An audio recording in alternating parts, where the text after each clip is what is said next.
We grew up believing we knew what Pokémon were. Creatures shaped by battle, evolving into stronger, better versions of themselves. But then, something changed. With the introduction of regional forms, Pokémon didn't change to become better anymore, but because they had no other choice. Sometimes it was a blessing, and sometimes a curse, even after death. This is the untold story of regional forms. Starting with the ancient Hisuian forms, the tragedy of species that never made it to our time. Rowlet, Cyndaquil, and Oshawott in their final forms represent a samurai, an archer, and a shogun, symbolic figures of the bloody feudal Japan that inspired the time period of Legends Arceus. This war-themed setting gains a lot of traction when we see the hostility that exists in the game between people and Pokémon. Decidueye experiences an entire transformation. From a specialist in ranged combat, it becomes a mixed fighter who attacks with projectiles but also with its own claws. This is a clear reference to how the samurai, contrary to what popular culture says, were mainly archers, limiting the use of katanas or spears to close combat, not as common as it has been made to seem. This idea of a versatile Japanese warrior skilled in different fighting styles is what Hisuian Decidueye represents, in contrast to the conventional form, much more specific and limited to combat at a distance, like the medieval European archers. What to say about its ultra-Japanese aesthetics, its Ayagasa hat and its autumn colors, often associated in Japan, being precisely in autumn that most festivals and kyudo or archery competitions are held, so ceremonious and honorable, the complete opposite of Samurott.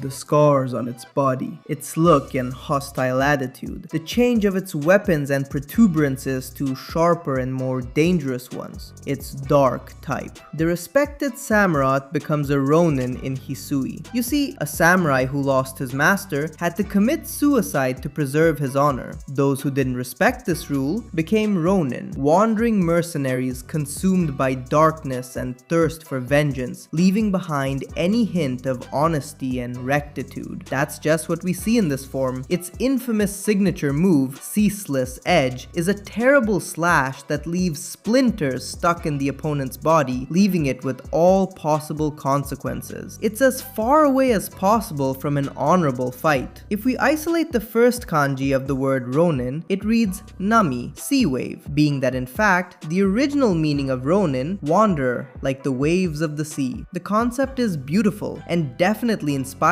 for creating a water starter. Do you see now what they were trying to do? The thieving archer Decidueye becomes a revered and respected warrior, while Samurott goes from a respectable samurai to a cynical mercenary after the death of its lord, who is none other than Typhlosion.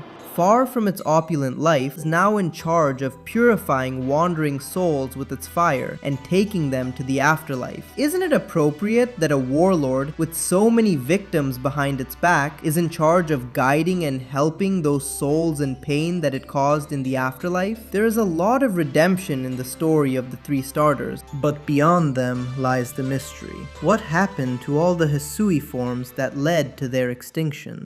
The Sneasel, and especially Weavile of today, are very social Pokémon. They mostly attack alone and defenseless prey in groups, under the veil of night and with the lowest tactics, hence their dark type. After all, they are like small Yakuzas, giving meaning to their evolution by literally carrying a weapon at night. In Hisui, however, we find the original form this Pokémon used to have, which is quite the opposite. Solitary and isolated, it was able to survive without forming packs, thanks to its great physical strength and potent poison. Its skin tone also helped it to camouflage itself in the snow and resist the low temperatures to keep moving. But being alone in icy and inclement mountains full of enemies was not the best strategy for survival, so selective evolution would end up favoring the Sneasel that learned to live in groups, which would end up developing the ice type, much more efficient than poison for that habitat, and once with that type, they would no longer need white skin to withstand the temperatures. A dark tone would be much better for their unexpected night ambushes. Now let me tell you a little story. Once upon a time in the East Sea, there was a Pokémon Pokemon known as the Prince. A brave human asked Pokemon living in the sea to let them see the prince. Mantike, Weasel, and a Qwilfish with huge spikes acknowledged the human's bravery and joined them. Together, they set off in a boat over the sunset-streaked sea, sailing through the ocean gate stretched over the waves. News of this reached the ears of the prince, who went to meet the brave little party at the seaside hollow. It's amazing how a legend of the past, which we read without giving much importance in the Canalave library, now has us in the spotlight. To meet the Prince of the Sea, we have to recreate the story to the letter, accompanied by these 3 Pokemon. We must sail through the ocean to the mysterious gate, where at sunset, the prince accepts our challenge. Except for one small detail. The book said that one of the 3 heroes was a Qwilfish with huge spikes, but it's actually Overquill, the new evolution of the regional form of this Pokemon, unknown at present, so understandably, the story confused them. Life is hard in this region, which is why the way Pokemon we thought we knew react is unpredictable. Hisuian Lilligant can no longer afford to skip leg day. It had to get used to walking long distances in the snow, and its quads were grateful for it. Now it dances much more energetically and agilely than its modern variant.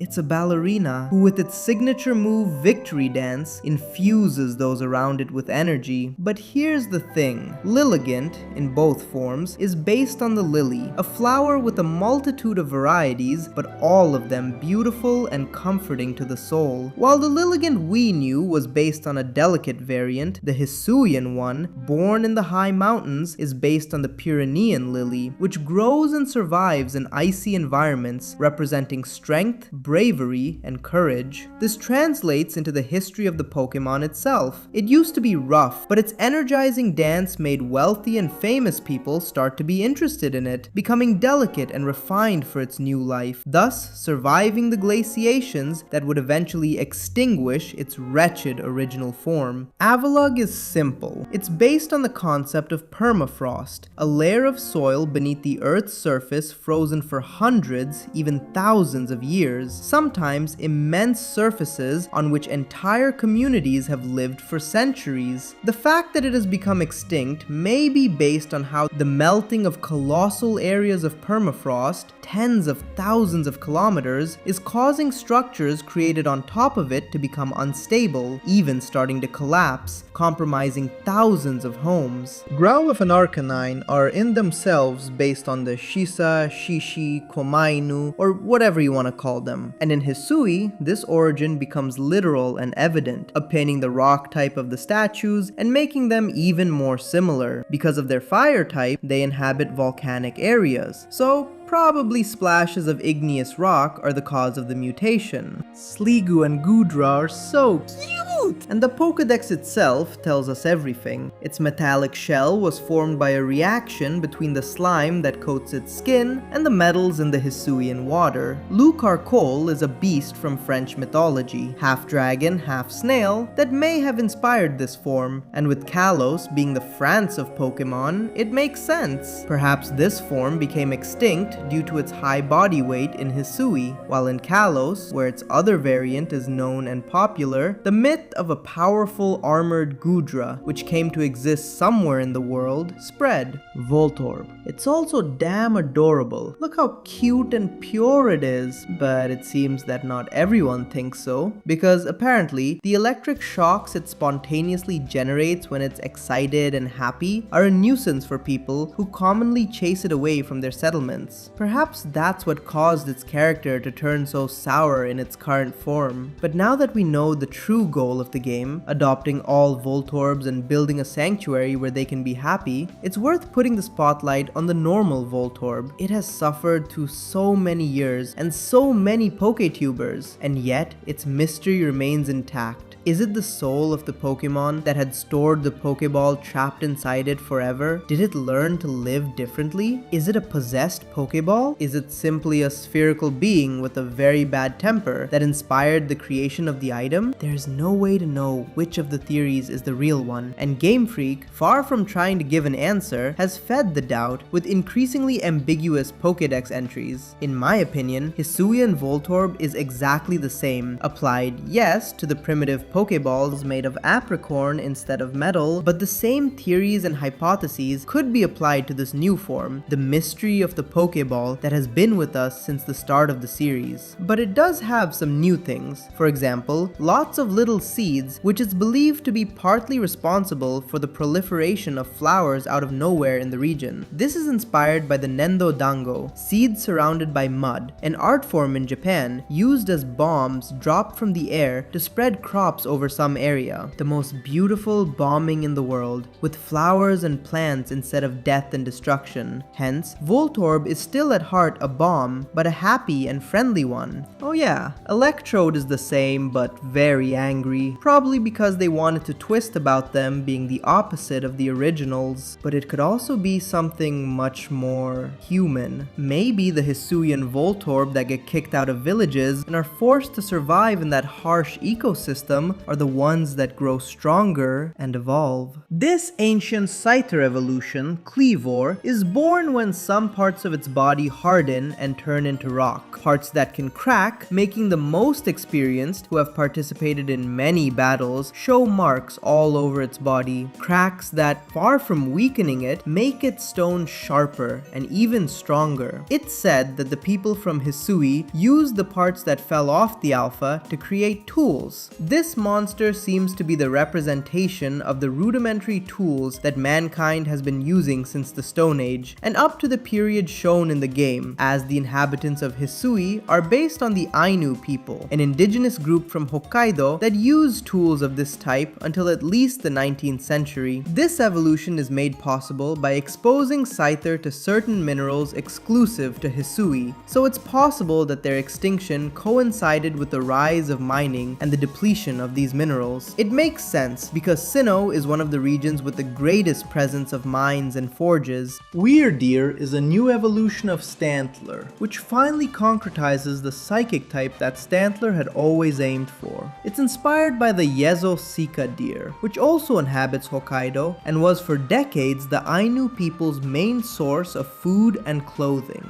In the long winters, it became the only possible food, the very reason for their survival. Hence, they treated it as a sacred being to show gratitude, a worship that makes itself felt in the game as a semi-divine Pokemon that takes on the role of a sage that guides the path of the rest of the Stantlers, inspiring their appearance. Ursaluna caught me off guard, I have to admit it, but it was very interesting to research it. The Pokédex explicitly says that it's the swampy terrain of Hisui that helped Ursaring being able to evolve into this form. More specifically, it's when it comes into contact with the peat of the swamps, organic material that forms from the rotting and carbonization of plants in its acidic waters, that it evolves. But what does the moon have to do with all this? Well, it seems that the satellite not only influences the tides and the ocean, as I thought, but also lakes, rivers, dams, and swamps, such as those ruled by Ursaluna. Related concepts that this beast ends up integrating into a line that is already much deeper than it seems at first glance. Hisui's beautiful and majestic Braviary lends us its strength to fly in the skies of the region and is undoubtedly based on the Pacific sea eagle, a species native to Hokkaido that inspires Sinnoh and Hisui. Now, what's with its psychic type in those glasses? Is it a protagonist from Digimon or something? Well,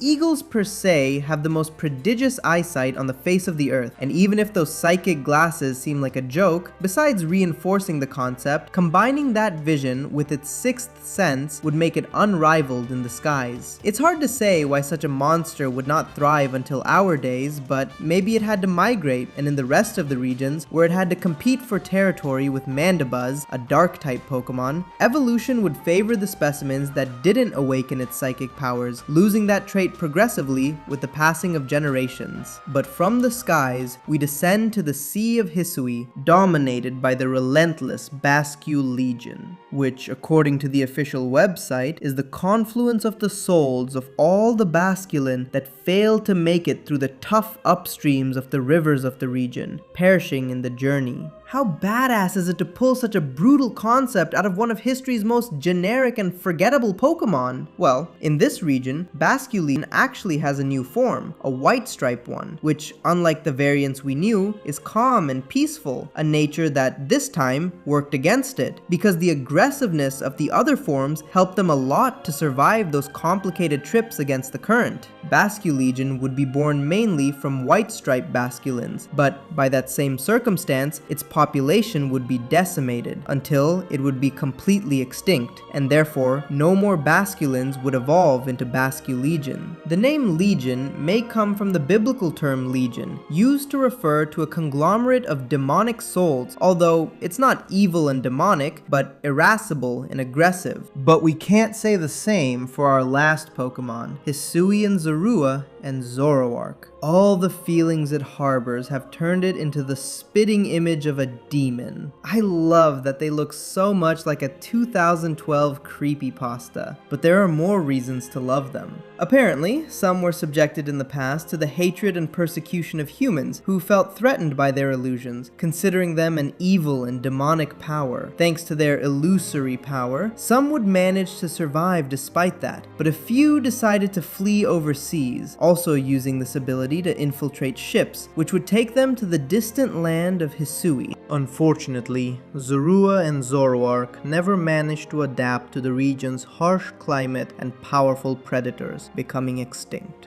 It's then that all the accumulated resentment of a life of misfortune would end up materializing in this fatal being, said to be the personification of death itself. Its illusions are no longer limited to tricks to defend itself and survive. It projects monstrous visions that recreate all the suffering that this Pokemon went through and have the sole purpose of making the prey feel as much terror as possible. Once emotionally exhausted, it finishes off its opponent in such a brutal and bloody way to the point where it gets damaged too, and it doesn't care in the least if it means making its opponent suffer a little more, hence its bloody tones. So why did I say then that, despite everything, there are reasons to love them? Well, there is no shadow without a light to cast it, and on the other side of the coin, it's a Pokemon that unconditionally loves those it considers its family. We are talking of course about the Zorua in its care, but it's also possible for a person to win its affection, to the point of going so far as to do anything for them. This little Mon who has felt nothing but hatred and misunderstanding since birth finds someone who for the first time treats it compassionately and sincerely. Isn't it natural that the bond that is forged is more powerful, deeper, and special than the normal one between Pokemon and trainer?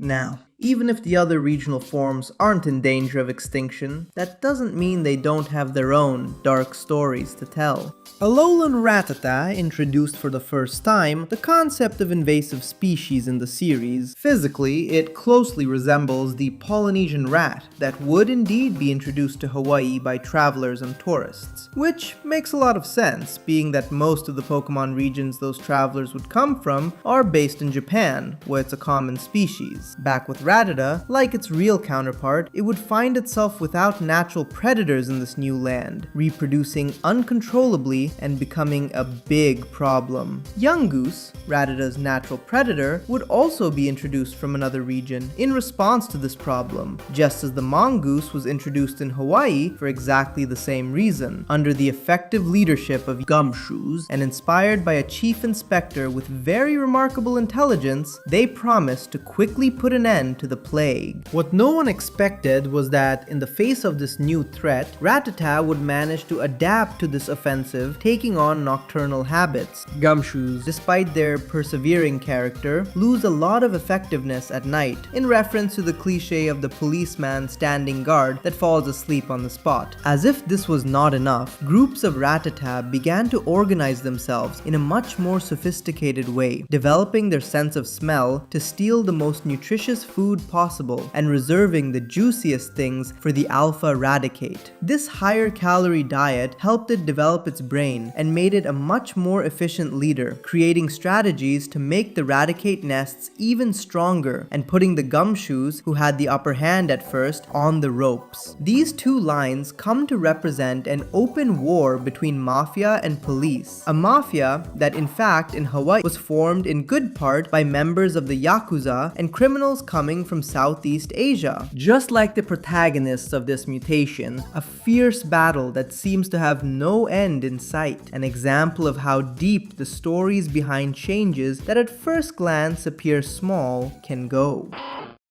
Alolan Meowth! Inspired biologically by the blue British Shorthair, but more importantly by the connection that exists between pedigree breeds such as these and nobility and royalty, we see this reflected directly in the history of this Pokemon in Alola. It would once again be introduced from Kanto as a gift for the royalty of the region, who would be captivated by its character, and would start a trend among the wealthy classes to adopt this Pokemon. It probably had something to do with Meowth's relationship with money, being inspired by the Maneki Neko. The legends speak of how it attracts abundance, but in reality, it's opportunistic, tricky, and a lover of luxury. You don't have to be a genius to see why the rich people of the archipelago would identify with it, at the same time that it became very popular with that kind of trainer who enjoys indulging their pets at every whim. Going from stray cats to living in that bubble of luxury and privilege would trigger extreme changes in the character of this Pokemon, making it even more capricious, as well as arrogant and smug. Somehow it seems to have also become more skilled and cunning in battle, especially when evolving into Persian, looking much more similar to the blue British Shorthair, and maybe making a wordplay with blue blood, it's even more snobby and smug, with a rather goofy look as a symbol of the pomposity of the environments in which it moves, with attitudes that seek elegance, but end up being more ridiculous than anything. This cunning is developed to the maximum in a battle style specialized in relentless low blows on the enemy's weak points, which it would probably perfect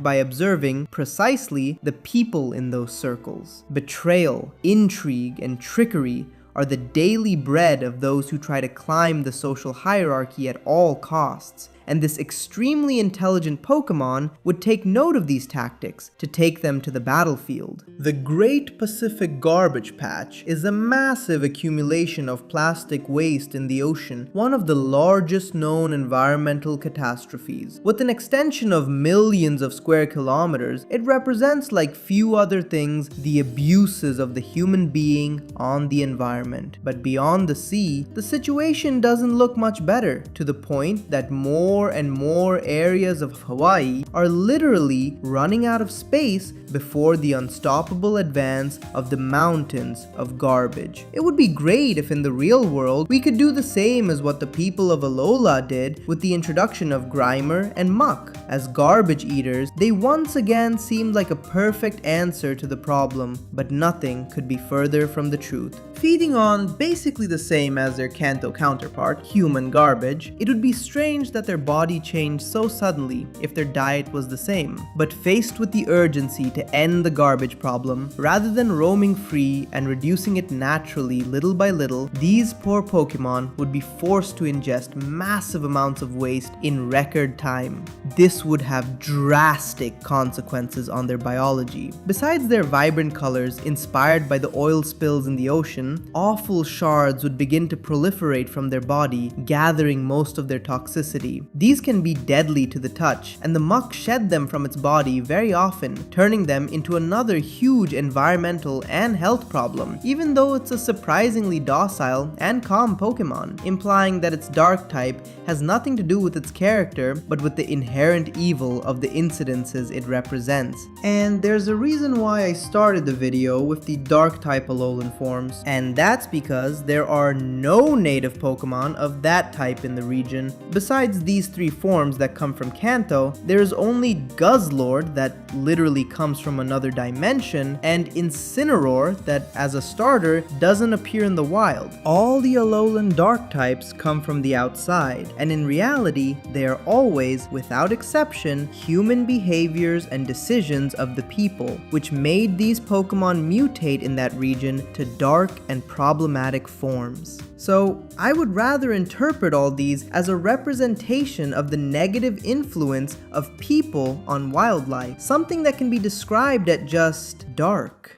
Moving on to happier stories comes Alolan Raichu, which I've always seen as quite absurd, at least with the information the game gives us. Do you say their diet was one of the causes of their change in the region? Can malasadas give supernatural psychic powers? Well, this is most likely a mere popular belief, because many years later, we can tie up what really happened. Alolan Raichu became interested in surfing in this region. Seeing humans practicing it, they took advantage of the fact that their tail was in fact quite suitable to do this sport. This activity would make them learn to keep their concentration, something that may sound silly said like that, but really, imagine being alone with your board in front of the sea and its fury. Surfing is an excellent activity to connect with the moment and with oneself, to the point that it could be considered a form of meditation. This is especially important because Raichu is a Pokemon overloaded with electricity, with problems keeping calm, which makes it throw discharges continuously and be quite violent. If such a being had a latent psychic power, it wouldn't have been able to manifest it until it learned to control its mind, something it would achieve thanks to surfing. With the awakening of this power, it would surf the waves on its tail with unparalleled grace, combining telekinesis and self-control. It's also quite a physically demanding activity, so after its training, Raichu would devour the malasadas that the fans would offer. That's probably why people would start associating their type with that diet, even though that connection doesn't really exist. All this would also explain their caramel skin tone. They would simply get tanned surfing hours and hours under the sun, in addition to the shapes of their bodies being rounded to better adapt to this practice. Surfing is definitely a thing in Hawaii, and the other expert of this discipline in the region is Dugtrio?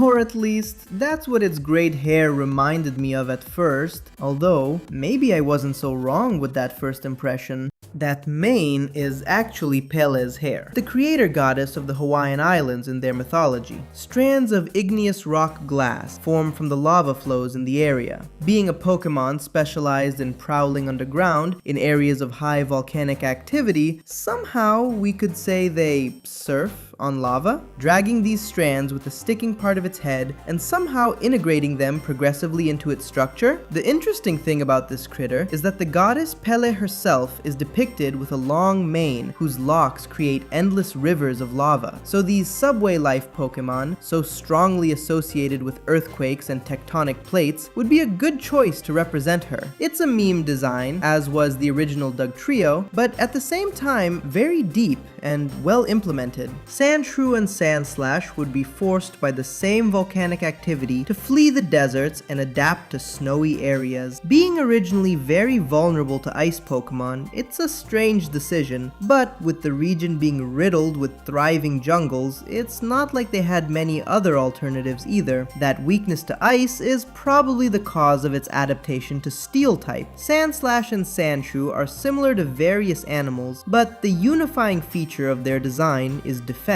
They are similar to a brick wall, and the spikes that were placed on these even throwing spears from above to prevent invasions. As the living embodiment of a fortress, the Alolan forms would be the logical adaptation of this idea. They would become an igloo, much tougher structures than you might think, and instead of their spikes and spears, Sandslash would have stalagmites, equally spiky and defensive. Very natural and cohesive, really. Alolan Geodude, Graveler, and and Golem have a merit that few can boast, predicting a supposedly prehistoric Pokemon that we can't even say actually existed. Indeed, the idea of the infamous Sandy Shocks is very similar to this regional form, attracting microscopic pieces of metal with the magnetism of its body. Of course, while the paradox draws steel filings from God knows where, this Alolan form is much more logical, attracting magnetite from the black sand beaches derived from the volcanic activity of the islands. As it matures, this quote-unquote hair is extended to the point of forming a bushy beard, eyebrows, and even a sort of projectile launcher on his back that can shoot dangerous rocks of high electrical charge to the enemy. Something very ingenious, considering that the original Golem had a combat style close to that of a catapult. By the way, this is Woolly Willy, a magnetic toy very popular in the 20th century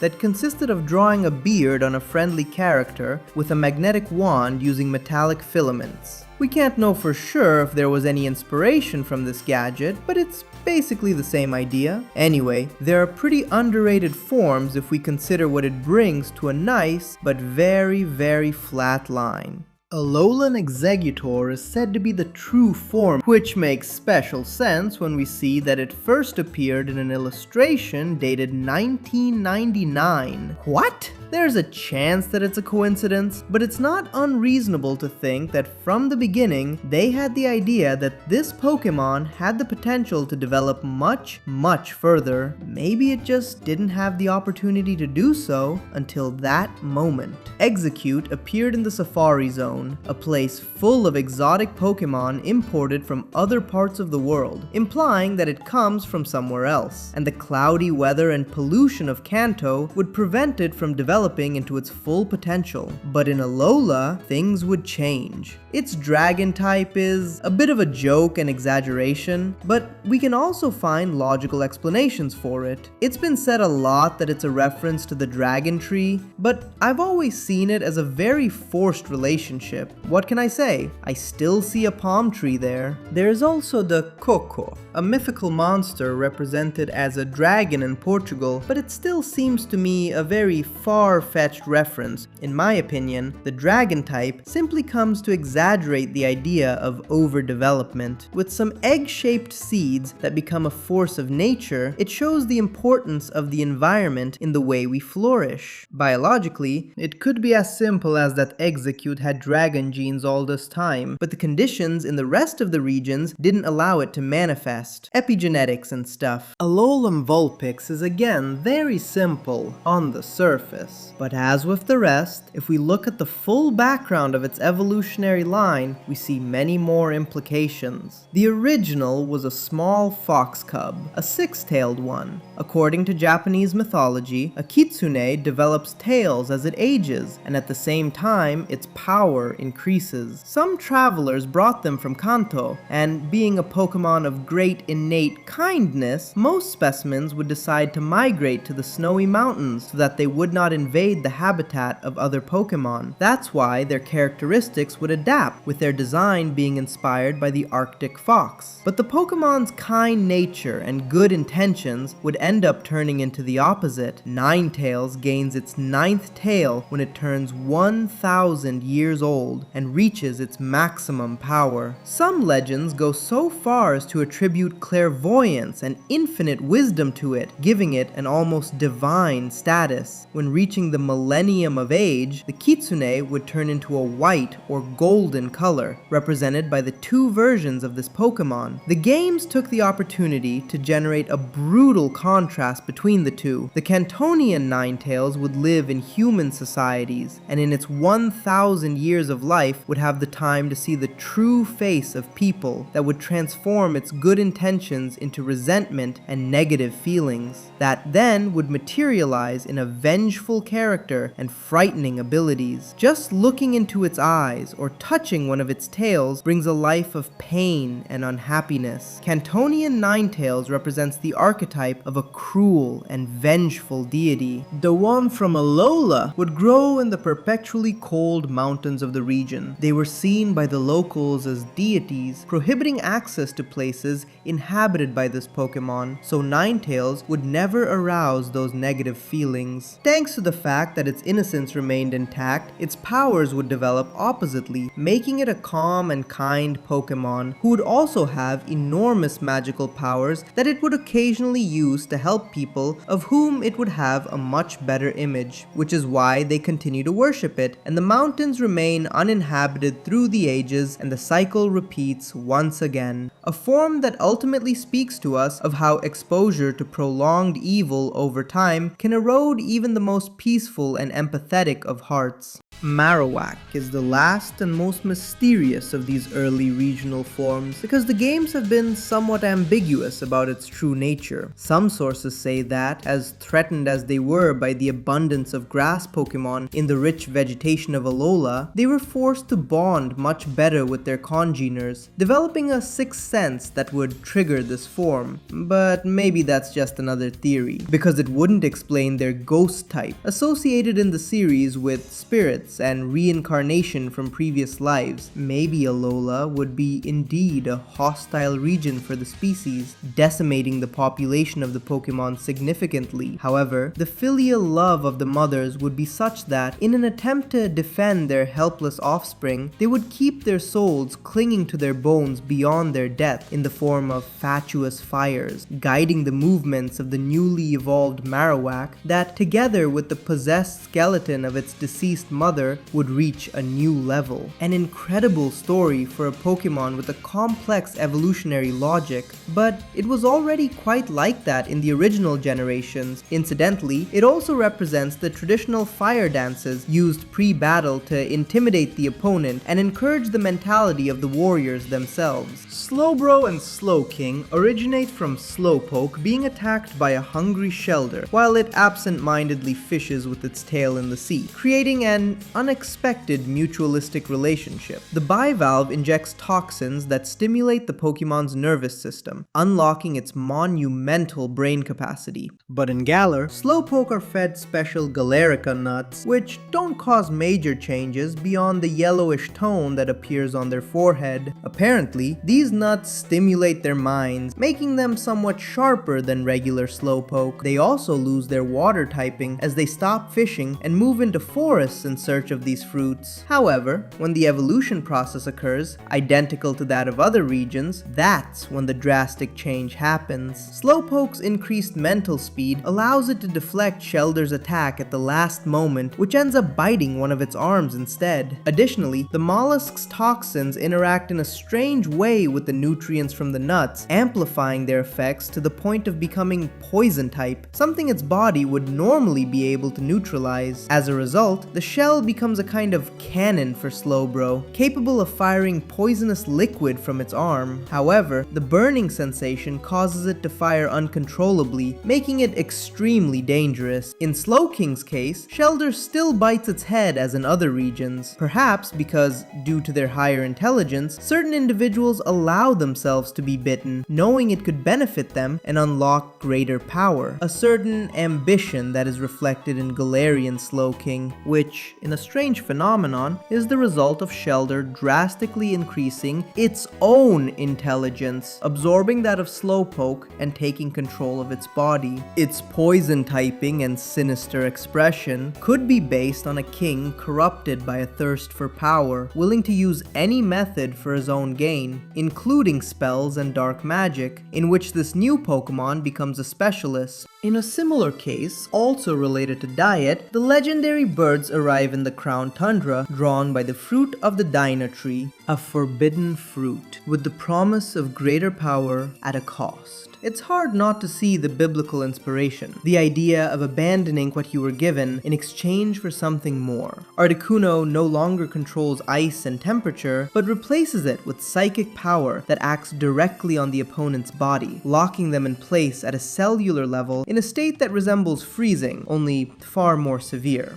Zapdos loses its electricity entirely, yet its body develops such explosive strength that its kicks become faster and more destructive than lightning itself, and Moltres gives up its flames, only to manifest something far more violent, an aura born from its own aggression that burns with an intensity even greater than fire. From the outside, they might look like stronger versions of themselves in battle, but that came at the greatest cost, their true essence. Add to that the fact that their new typings form a type triangle among themselves, and we have one of the most ingenious and well-executed ideas in the history of the franchise. The message? Eat your veggies, kids. Galarian Meowth is based on the European wildcat, a species very common in England, but it's when we dig into a deeper origin, especially when it evolves, that things get interesting. Upon becoming Berserker, its prominent beard becomes even more pronounced, and it also gains an iron helmet and iron claws, clearly representing a Viking, hence its steel typing, tied to Viking culture, known as some of the greatest blacksmiths and weapon makers in history. Yes, okay, the whole horned Viking helmet thing is historically questionable, but it's still the most popular stereotype, so I don't mind it being used to highlight the Pokemon's origin. The name Berserker, as many of you probably know, comes from Berserker, another Viking classic, warriors who entered a trance before battle through various substances, probably the same ones they used to give Meowth the Gigantamax form when it already had 2 regional variants. Either way, in its attack animation, Berserker's eyes turn white, or red, a really nice detail referencing that trance state, which made them some of the most fearsome warriors. It was actually the Vikings who largely spread the use of runestones, structures meant to honor and glorify warriors fallen in battle, as well as to recount the deeds of legendary heroes and mythological and religious passages. And in this generation, Yamask leaves behind the curse of having to carry its face in life to instead carry a fragment of one of these stones. But that happiness doesn't last long, as its fate is not much more hopeful. Runerigus, its evolution, is born when Yamask's soul becomes trapped within a runestone, bringing it to life. Its serpent-like patterns are inspired by one of these stones in particular, one whose inscriptions wrap around a serpent, and which, according to rumor, is cursed. U49. That's why, when Yamask loses 49 HP and passes beneath the stone arch in Dusty Bowl, the serpent within bites, and the curse is perpetuated. The Galarian Zigzagoon line basically define rock and metal with absolutely spectacular designs. Although, since they're Kiss fans, they could have given them Drain Kiss or something.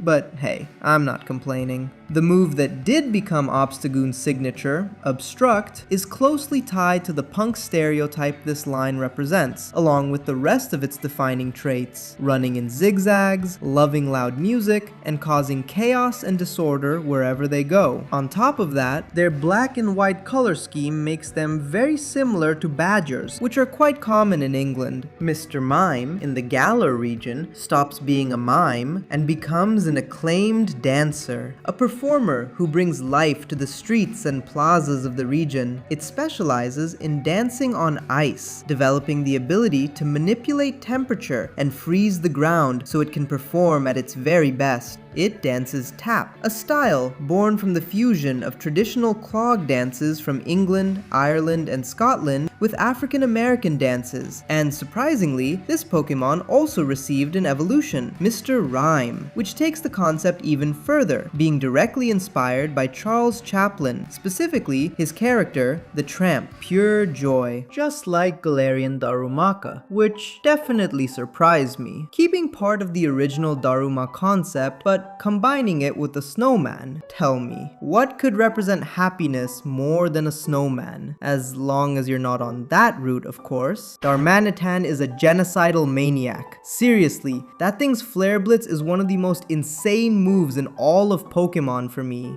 In this region, it's inspired by the abominable snowman, the Yeti, a figure strongly associated with the British, since they were the ones who coined the term during their expeditions in search of it. I love how this form gave relevance to its Zen mode, something I really missed in its original version. But let's talk about the Galan Farfetch'd, which introduced one of the coolest and most unique evolution methods in the series, landing 3 critical hits in a single battle, very much like a samurai entering a state of flow. The reason this Pokemon is so strong in this region is that its leek is much larger and heavier than in Kanto, like a warrior training with an oversized sword. Sirfetch'd is far more European and knightly, reminiscent of jousting, and its attire gives it a sort of Templar or mystical presence. Once again, this Pokemon leans heavily into parody and exaggeration. It's funny to see a duck embodying the concept of a handsome, somewhat egotistical knight. Now, maybe it's just me, but when I first saw Sirfetch'd, it reminded me of the Onion Knight, the ultimate class in some Final Fantasy games, which you can only access from the most basic and weakest one, the Apprentice. I'm not sure if that's based on any real medieval concept that could have also inspired this Pokemon, but in-game, it represents exactly that. A knight of humble origins who, through perseverance and will, becomes exceptional.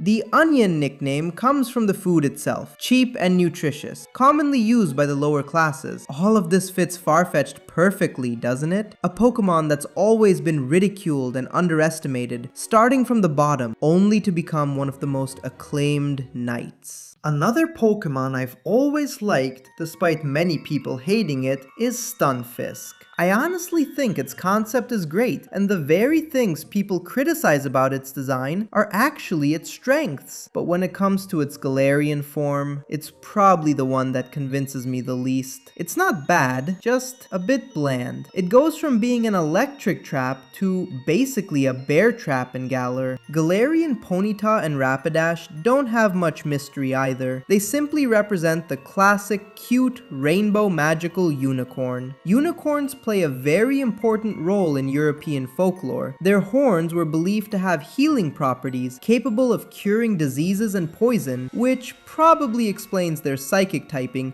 Galarian Weezing, on the other hand, is the complete opposite. A bold and unexpected concept, but incredibly deep. It clearly reflects the stereotype of Victorian bourgeoisie from the Industrial Revolution. The hats and mustaches are both a parody of the social status symbols of the time, and a reinforcement of its origin, as they're literally chimneys and pollution. But the most interesting twist is that it actually helps clean the air, a very fairy-like ability, which probably explains its typing. Although, personally, I think the fairy type here works more as a parody or deconstruction than anything else. Apparently, these Pokemon mutated during the region's industrial period to feed on polluted air, and that mutation ended up alleviating the region's pollution problem. Even so, pollution continues to take its toll on the Galar region. The games touch on issues like resource overexploitation, the energy crisis, and the consequences of the region's way of life. A story of unease and